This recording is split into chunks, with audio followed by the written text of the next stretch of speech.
Hello everybody, मेरा नाम है नेहांशु और आपका स्वागत करता हूं हमारे यूट्यूब चैनल पर। तो आज के इस वीडियो में हम बात करने वाले कुछ ऐसी स्कीम्स के बारे में जहां पर आपको बहुत ही कम अमाउंट इन्वेस्टमेंट करना होगा और आप करोड़ों रुपए कमा सकते हो फ्रॉम दिस स्कीम्स। और साथ ही साथ अगर आप स्टूडेंट हो, आप कॉलेज गोइंग स्टूडेंट हो या फिर आप जॉब करते हो, तो ये जो स्कीम है वो आपके लिए बहुत ही शानदार होने वाली है। और स्पेशली अगर आप स्टूडेंट्स हो तो यहाँ पर आप अपनी पॉकेट मनी से भी इस स्कीम्स में जो अपनी इन्वेस्टिंग की जर्नी है उससे शुरुआत कर सकते हो। तो इस वीडियो के अंत तक जरूर बने रहेगा। तो चलिए अब एक भी मिनट गवाए बिना लेट्स स्टार्ट द वीडियो।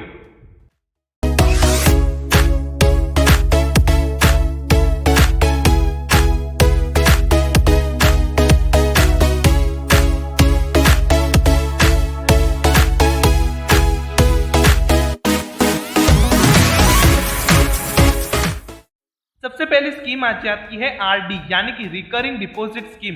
काफी लोग यहाँ पर आरडी और एफडी में काफी ज्यादा कंफ्यूज हो जाते हैं, तो मैं यहाँ पर आपको बता दूं रिकरिंग डिपॉजिट स्कीम और फिक्स डिपॉजिट स्कीम में काफी ज्यादा जमीन आसमान का फर्क होता है। बहुत सारे लोग स्पेशली आपके एल्डर्स आपको कहते होंगे कि भैया एफडी में निवेश करो, वहां पर आपका जो पैसा है वो सेफ होता है और वहां पर आपका पैसा ग्रो भी करता है। लेकिन मैं आपको बता दूं कि एफडी में निवेश करने का मतलब है कि आपका जो पैसा है वो जंग खा रहा है, यानी कि आपका जो पैसा है वो धीरे धीरे पीछे की तरफ जा रहा है। और स्पेशल अगर आपको एफडी में निवेश करना है तो आपको लमसम अमाउंट में निवेश करना होगा, जैसे कि 20 के 30 के 40 के। यानी कि अगर आप स्टूडेंट हो या फिर आपकी अभी अभी जॉब लगी है तो यहाँ पर आप इतना सारा लमसम अमाउंट और एफर्ट नहीं कर पाओगे टू इन्वेस्ट। वहीं पर इन्वेस्टिंग ऑप्शन हमें मिल जाता है आरडी यानी कि रिकरिंग डिपॉजिट स्कीम। यहाँ पर हम लोग मिनिमम 1000 रुपए से भी शुरुआत कर सकते हैं। यहाँ पर एक और हमें अच्छी फैसिलिटी मिल जाती है कि यहाँ पर बैंक जो है वो हर महीने आपका जो 1000 रुपया है वो आरडी की स्कीम में निवेश कर देता है, यानी कि आपके बैंक अकाउंट से काटता है और आरडी की स्कीम में निवेश कर देता है। वहीं पर अगर हम बात करें आरडी की मैच्योरिटी पीरियड की तो वो है 6 महीने से 10 साल तक के बीच का। और वहीं पर अगर हम बात करें इंटरेस्ट रेंज की तो वो हमें मिल जाता है 4 to 6.5% का। यानी कि जैसे जैसे आपका आरडी अकाउंट पुराना होता जाएगा वैसे ही यहाँ पर जो इसका इंटरेस्ट है वो बढ़ता रहेगा, बढ़ता ही रहेगा और बढ़ता ही रहेगा। यानी कि जितना पुराना आपका यहाँ पर आरडी अकाउंट होगा उतना ही यहाँ पर आपका इंटरेस्ट रेट बढ़ेगा। चलिए यहाँ पर एग्जांपल लेते हैं। सपोज मैंने मंथली इन्वेस्टमेंट 1000 की है और यहाँ पर इंटरेस्ट रेट है मेरा आफ्टर मैच्योरिटी पीरियड वो है 6.5% का। तो मेरा जो फाइनल कॉर्पस है वो बन जाता है 1.6 लाख रुपीज का। तो अगर आपकी अभी अभी जॉब लगी है और अगर आप एक स्टूडेंट है जो कि कॉलेज जाता है, कॉलेज गोइंग है और उसको पॉकेट मनी सिर्फ 1000 या 2000 रुपए मिलती है, तो यहाँ पर इस स्कीम में आप निवेश करके करोड़ों रुपए तक कमा सकते हो। चलिए दूसरे स्कीम की तरफ आते हैं जो कि है गवर्नमेंट बॉन्ड।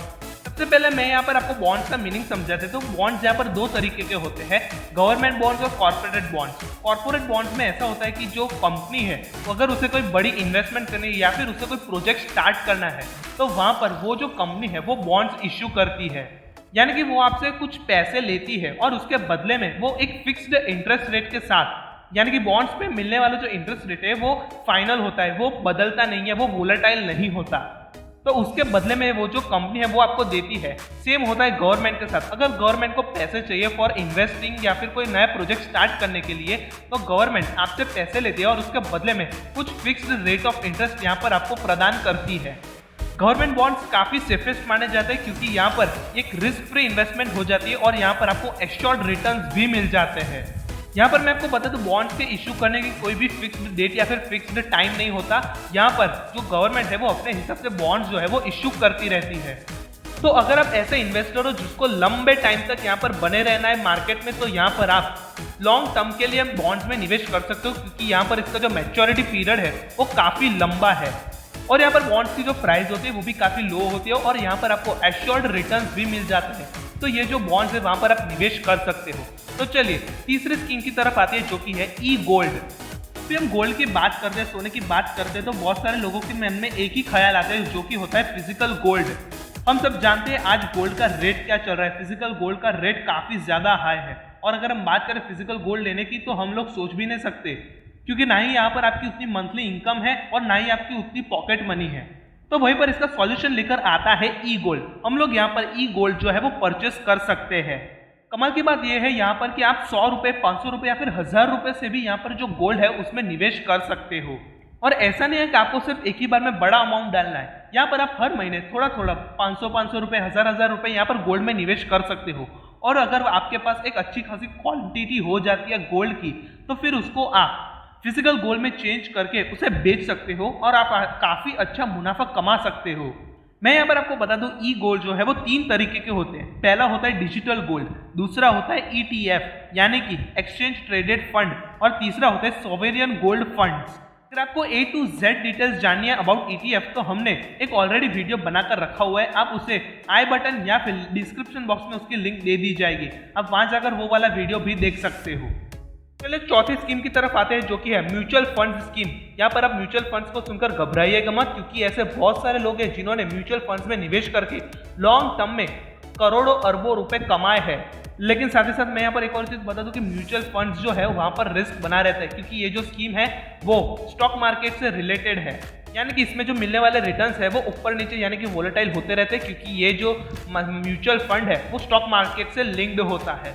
यहाँ पर आप मिनिमम 500 रुपए से भी शुरुआत कर सकते हो अपनी म्यूचुअल फंड के इन्वेस्टिंग की जर्नी की। देखिए यहाँ पर बात करते हैं, यहाँ पर 2 तरीके के लोग होते हैं, पहले जो रिस्क लेते हैं और दूसरे जो रिस्क लेना नहीं चाहते। अगर आप उन दोनों में से एक भी कैटेगरी में आते हो तो म्यूचुअल फंड्स आपके लिए ही बना है। म्यूचुअल फंड्स में बहुत सारे ऑप्शंस होते हैं जहां पर आप चूज करके निवेश कर सकते हो, लेकिन अगर हम बात करें 2 मेन म्यूचुअल फंड्स की, तो पहला है इक्विटी और दूसरा है डेप्थ। मैं यहाँ पर अगर आपको 2 म्यूचुअल फंड्स के बारे में ओवरव्यू बता दूं, तो इक्विटी जो है वो स्टॉक मार्केट से रिलेटेड होता है, जो कि स्टॉक्स में निवेश करता है। यहाँ पर इक्विटी में आपको हाई रिस्क देखने को मिल जाता है, लेकिन साथ ही साथ यहाँ पर आपको हाई रिटर्न्स भी देखने को मिल जाते हैं, जहाँ पर आप 12 से 15 से 20% के रिटर्न्स भी अर्न कर सकते हो। और वहीं पर अगर हम बात करें डेप्थ म्यूचुअल फंड्स की, तो वहां पर जो रिस्क है वो लो होता है और साथ ही साथ जो रिटर्न्स होते हैं वो भी लो होता है। सो अगर आप वैसे इन्वेस्टर हो जिसको हाई रिस्क लेना है और हाई रिवॉर्ड लेना है, तो आप इक्विटी म्यूचुअल फंड्स में निवेश कीजिए, या फिर आप लो रिस्क वाले म्यूचुअल फंड्स में भी निवेश कर सकते हो। अगर आप यंग है तो आप जरूर इक्विटी वाले म्यूचुअल फंड्स में निवेश कीजिए, क्योंकि आप यहाँ पर जो है वो रिस्क लेने के कैपेबल हो। अगर आपको चाहिए full details about mutual funds तो हमें कमेंट सेक्शन में जरूर बताएगा, हम उसके ऊपर भी एक स्पेशलाइज्ड वीडियो बना देंगे। 5वीं जो मेन ऑब्जेक्टिव स्कीम आ जाती है वो है स्टॉक मार्केट। स्टॉक मार्केट में यहाँ पर आपको बता दो, एक ऐसा गेम है जहां पर बहुत सारे लोग पैसे कमाते हैं, लेकिन वहीं पर बहुत सारे लोग पैसे गंवाते हैं। लेकिन जो लोग पैसे कमाते हैं वो अपने फुल एनालिसिस करते हैं, और जो लोग पैसे गंवाते हैं वो टिप्स पे काम करते हैं, या फिर वो मोटा मोटा एनालिसिस करके आते हैं और फिर निवेश सीधा ही कर देते हैं। लेकिन मैं यहाँ पर आपको बता दूं, अगर आप स्टॉक मार्केट में निवेश करते हो तो यहाँ पर आप अपने फुल एनालिसिस करिए। फुल एनालिसिस का मतलब है जब भी आप एनालिसिस करें और उसके बाद एक टारगेट रखें, तो वो 90 से 95% तक आपकी जो एक्यूरेसी है वो बैठनी चाहिए। अब आप कहेंगे हम तो बिगिनर हैं, हम कैसे यहाँ पर स्टॉक एनालिसिस करें? तो हमने यहाँ पर एक ऑलरेडी वीडियो बनाकर रखा हुआ है, जहाँ पर हमने वॉरेन बफे की एक गोल्डन स्ट्रेटेजी जो है वो डिस्कस की हुई है। उसका लिंक जो है वो आई बटन और डिस्क्रिप्शन बॉक्स में दे दिया जाएगा, आप वहां जाकर उस वीडियो को देख सकते हो। और अगर आपको फिर भी समझ में नहीं आता तो हम यहाँ पर बैठे ही हुए हैं, आप यहाँ पर हमारे चैनल को सब्सक्राइब कर लीजिए। हम यहाँ पर आपको जो एनालिसिस करना है वो हम आपको आराम से सिखा देंगे, क्योंकि हम आए दिन जो स्टॉक की एनालिसिस है वो करते रहते हैं। तो यहाँ पर अगर आपको स्टॉक मार्केट में निवेश करना है तो सबसे पहले आप याद रखें कि आप यहाँ पर जो है वो बिजनेसेस में निवेश कर रहे हो। यहाँ पर आप गैम्बलिंग नहीं कर रहे हो कि यहाँ पर ये स्टॉक का जो प्राइस है वो बढ़ेगा ही बढ़ेगा। तो यहाँ पर सबसे पहली चीज टिप्स पे काम नहीं करना है, और दूसरी चीज प्रेडिक्शन नहीं लगाना है। आपको यहाँ पर कंपनी के फाइनेंशियल्स को समझना है, कंपनी की जो फिलहाल की सिचुएशन है उसको समझना है कि वो कंपनी नुकसान में है या फिर प्रॉफिट जनरेट कर रही है, और उसके बाद ही अपने एनालिसिस करने हैं और उसके बाद ही निवेश करना है। अगर आप कॉलेज गोइंग स्टूडेंट हो और साथ ही साथ अगर आपकी फिलहाल ही में नौकरी लगी है और आप फाइनेंशियली फ्री होना चाहते हो, तो ये जो 5 हमने बात की 5 पॉइंट्स की, अगर आप इनमें खास करके निवेश करते हो फुल अपने कॉन्सेंट्रेशन के साथ, तो आपको मैं सच ही बता दूं कि यहाँ पर आप करोड़ोंपति बनने से आपको कोई भी नहीं रोक सकता। क्योंकि यहाँ पर इन 5 पॉइंट्स को फॉलो करके बहुत सारे लोग जो है वो अपनी जो इन्वेस्टिंग की जो रिस्क होता है वहां पर इसको लो रखते हैं, और यहाँ पर रिटर्न्स जो है वो उन्हें काफी ज्यादा हाई भी देखने को मिल जाते हैं। कैसा लगा ये वीडियो हमें कमेंट सेक्शन में जरूर बताइएगा, और अगर आपका कोई क्वेरी है, डाउट है, क्वेश्चन है, सवाल है, तो वो भी हमें कमेंट सेक्शन में जरूर बताइएगा, हम उसका भी जरूर जवाब देंगे। और ऐसे रेगुलर कंटेंट और रेगुलर अपडेट्स के लिए हमारा फ्री ग्रुप और टेलीग्राम ग्रुप ज्वाइन कर लीजिए, लिंक आपको डिस्क्रिप्शन बॉक्स में दे दी जाएगी। और ऐसे वीडियोस के लिए हमें यूट्यूब पर लाइक, शेयर और सब्सक्राइब कर लीजिए हमारी चैनल गोल फाइनेंशियल एंटरप्राइज चैनल को, और बेल आइकन को प्रेस कर दीजिए, ताकि आप कभी भी हमारे तरफ से एक भी नोटिफिकेशन नहीं मिस करेंगे और आप हमेशा अपडेटेड रहेंगे रिलेटेड टू फाइनेंस।